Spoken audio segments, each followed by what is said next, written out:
They say the screams could be heard for miles. Summer, 1462. You're an Ottoman soldier in the most powerful army on earth. You've conquered Constantinople. You've toppled empires. Now, you're marching into a tiny principality called Wallachia to crush a rebel prince. It should take weeks, maybe just days. Then you smell it. Death, rot, and something else you can't quite name. Your column slows. The scouts have stopped moving. And as you round the hill near the capital city, you see it, a forest. But the trees, they're not trees. They're human beings. 20,000 of them. Your brothers, your comrades, lifted into the air on wooden stakes, arranged in perfect geometric rows as far as the eye can see. Some have been dead for weeks, their bodies bloated and black. Others are still moving, still breathing, still screaming. Your sultan, the man who conquered the Byzantine Empire, takes one look and turns his entire army around. What kind of mind creates something like this? And here's the part that should terrify you. This wasn't madness. It was strategy. Cold, calculated, and horrifyingly effective. The story you think you know about Vlad the Impaler, it's a lie, not because it didn't happen, but because the truth is so much worse. This is the full account of how one man weaponized human suffering so effectively that it changed the course of empires. And by the end, you'll understand why the real horror wasn't what he did to bodies. It was what he did to minds. Let's start with a question nobody asks. What breaks a human being so completely that they become capable of this? The year is 1442. Vlad is 11 years old. His father, Vlad II Dracula, Vlad the Dragon, has just made a deal with the devil. Not a metaphorical one, a real one with a name. Sultan Murad II of the Ottoman Empire. The deal is simple. Vlad II gets to keep his throne in Wallachia. In exchange, he hands over his two youngest sons as hostages, living collateral to guarantee his loyalty. So young Vlad and his brother Radu are torn from their home and delivered into the heart of the Ottoman Empire. Not as prisoners in dungeons, but as guests in the palace. They're given fine clothes, education, and military training. They're taught Turkish, Arabic, philosophy, and the Quran. On the surface, it looks like privilege.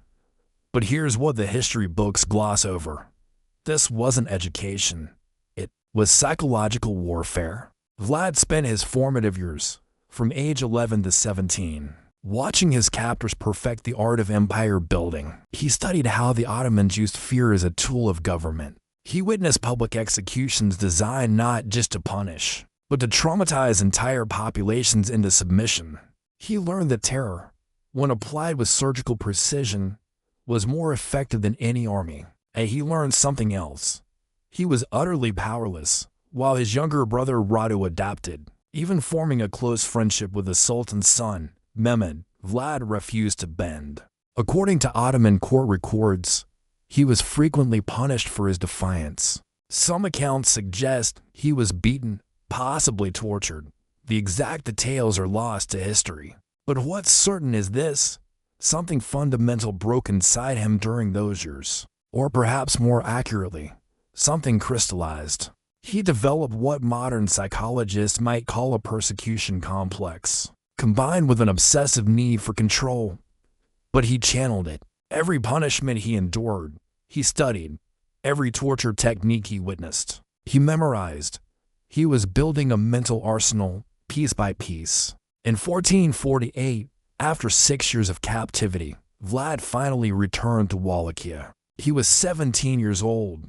2 months later, his father was assassinated by rival boyars. The nobility, who played both sides between the Ottomans and Hungarians.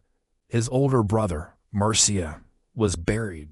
Alive, Vlad's world had collapsed. He was surrounded by enemies, both foreign and domestic. But this wasn't the broken boy who left 6 years earlier. This was a man forged in the crucible of his enemy's court, armed with their knowledge and fueled by a singular, burning desire for order and revenge. The first thing he did wasn't to mourn, it was to plan. He knew that to secure his power, he had to eliminate every single person who had betrayed his family. But how do you destroy an entire class of powerful nobles without starting a civil war? That would tear your country apart. For Vlad, the answer was simple.